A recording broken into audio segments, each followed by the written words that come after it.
Curhat Imam Muslimin atau Yai Mim sudah berupaya meminta maaf kepada Nurul Sahara namun sempat tidak direspon.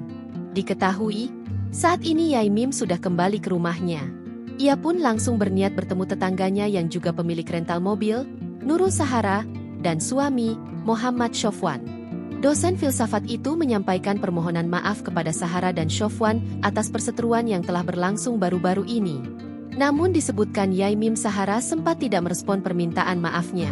Lewat Instagramnya, Senin, 10 Juni 2025, Yai Mim membagikan momen dirinya saat bertemu Sahara di depan rumahnya.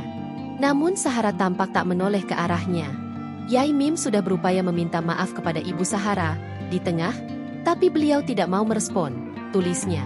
Selain itu, Yai Mim mengaku sedih karena tetangganya juga ikut tidak menegur dirinya lagi. Sedihnya tetangga kami yang sebelumnya baik sekali dengan kami, Bu Kriska, juga ikut-ikut tidak menyapa kami, imbuhnya. Sementara dalam keterangan unggahannya, Yai Mim mengaku sudah meminta maaf kepada suami Sahara dan drivernya. Saya sudah berhasil meminta maaf kepada Pak Sofyan, Agil dan Fikri, namun belum kepada Bu Suhara. Karena tidak mau, tulisnya. Terbaru, Yai Mim membagikan momen dirinya saat mendatangi kediaman Sahara untuk meminta maaf.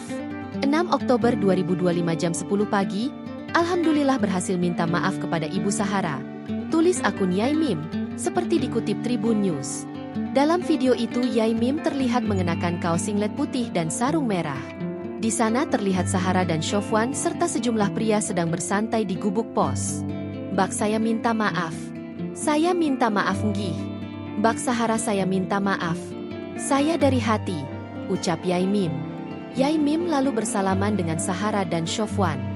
Download Tribun X sekarang. Menghadirkan lokal menjadi Indonesia.